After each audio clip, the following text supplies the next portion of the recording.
What? How come this is all news to everybody? I'll tell you why. It's because we've got an entire Leviathan out there to make sure you never find out any of this. Actually, what we're talking about here is actually quite high-end. It's quite esoteric. They don't even want you to get to that stage before they bring on the jugglers. And they've got every kind of distraction, every kind of placebo, every kind of bromide, you see, to make sure that this, even the questioning function, does not arise in your mind. And don't the scientists or biologists know that the overstimulated mind, because they study children now and they watch this, just the fact that you're overstimulated by the garbage they produce freezes your brain. We're talking about an investigation, moving from an alpha and omega, what we would call thinking. Thinking's on its way out, folks. That's too much trouble. You can't think. They've so inundated your mind in exactly the same way that Schopenhauer and so many people explain, that you're incapable of real thought, let alone realizing the metaphysical fact that actually the very act of thinking is for self-discovery. That's not even, that's too far.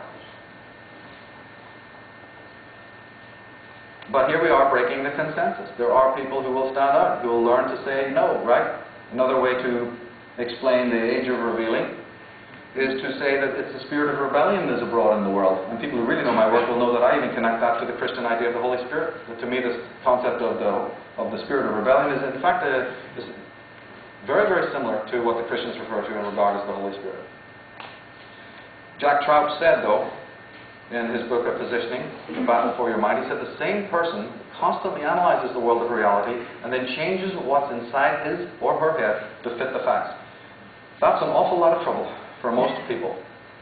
Besides, how many people want to constantly change their opinions to fit the facts? It's a whole lot easier to change the facts to fit your opinions.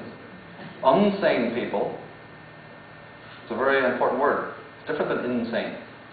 Unsane people make up their minds and they find the facts to verify their opinions. Or even more commonly, they accept the opinion of the nearest expert.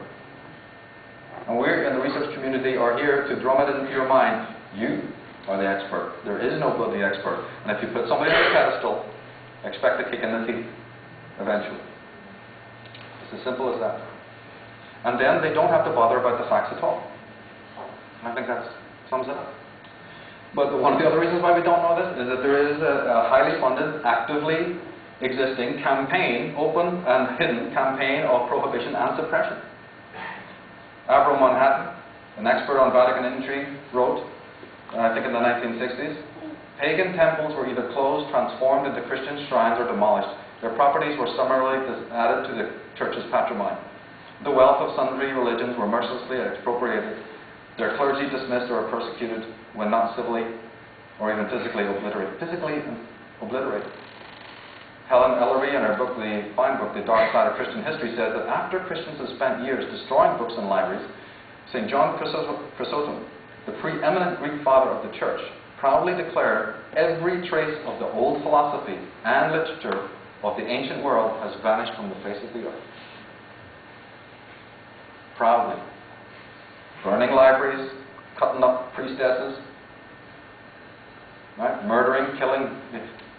Active suppression. It's not by accident that the ignorance factor exists in the world and that the consensus is believed.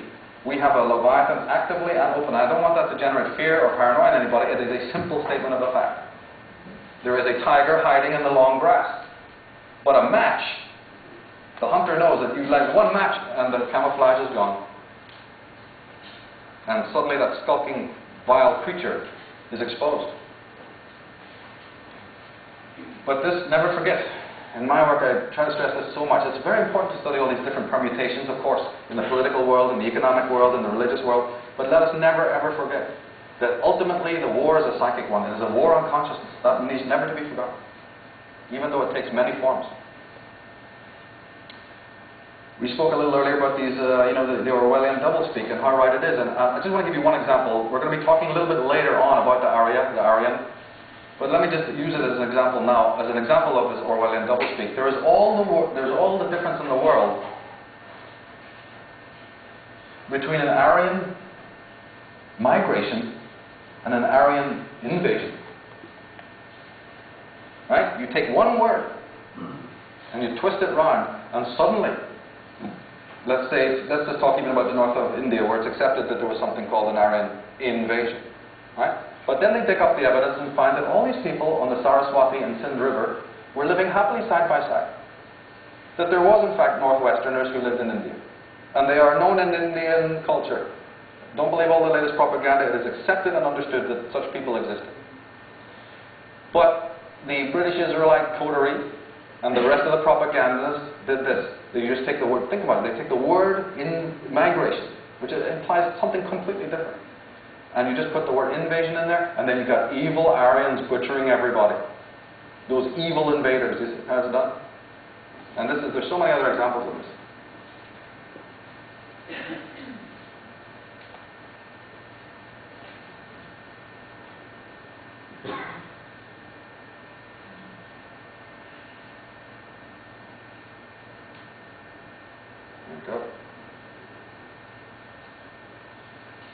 Tacitus said, if you want to rule the whole world, does it follow that everyone else welcomes enslavement?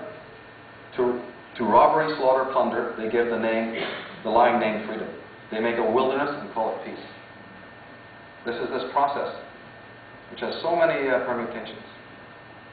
But we move on now and look at this concept of Atlantis. Again, a little overview of what we know about it. It's mentioned in every culture under different names. And it's been accepted now that it's probably geologically impossible for an island to actually sink under the waters like we've traditionally understood. They're not writing it off completely, but it's more like that if Atlantis did in fact exist in the Atlantic Ocean area, that maybe some of the land masses are part of Atlantis. So there's all these certain, theories. But the names are also fascinating and interesting to look into. Professor Tolkien, people are familiar with his work, he referred to it as Numenor. But anyone can see that he was referring to the pre-Diluvian civilizations of Lemuria and Atlantis. The story of Lemuria is very old, right? All the way back in the most earliest of the Irish legends, the Gaelic legends or the legends, you have the 4 sacred islands from which they came. Because they're saying that first there was a great cataclysm, a deluge, and then the ancestors of the Gaels, the ancestors of the Irish, the great godlike people, came to Ireland, but they say they came from 4. They don't just say one island like Atlantis, like we traditionally understand. They spoke of at least 4 different islands. Phalius, Murius, Phineus, and Glorious, to be precise.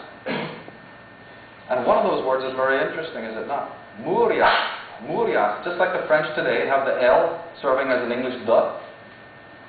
Right? Like the word Lazarus. The word L was often used just as a the, in exactly the same way as used today in French. So, taking that further, what happens if the L was the Murias? Lemuria, right? Is the Gaelic Murias. The etymology shows you something intriguing there. But it's the Irish talking about it. That's the main thing to understand. Now we move to Ireland itself. Edward Spencer, a writer, British government official in Ireland, he said that the Irish are one of the most ancient nations that I know of at this end of the world, and are from as mighty a race as the world ever brought forth. Edmund Curtis, in 1922, said that the traditions of the Irish people are the oldest of any race in Europe, north and west of the Alps, and they themselves are the longest settled on their own soil. Peter Beresford, he said in his book The Druids, the Irish system is the oldest surviving complete codified legal system in Europe, with its roots in ancient Indo-European custom and not in Roman law, and is therefore the oldest surviving Celtic system of jurisprudence. Daniel Pinchback says that historians and archaeologists have biased us to think of prehistoric or pre-modern cultures as societies of scarcity. This was certainly not the case in ancient Britain, as they had the time as well as the determination to plan and build their enormous outdoor temples, constructed from 5,000 to 10,000 stone circles over a 1,000-year period. The word Ireland comes from Ari land, or Arya land. Yeah, the I-R-E is a translation, meaning land of the Arya or the Aryans. In Indo-European language, it was Alyan, meaning the Lord, the land of the lords or the land of the gods. The letter A was transposed, of course, to either interchangeable. And so we have Eri or Era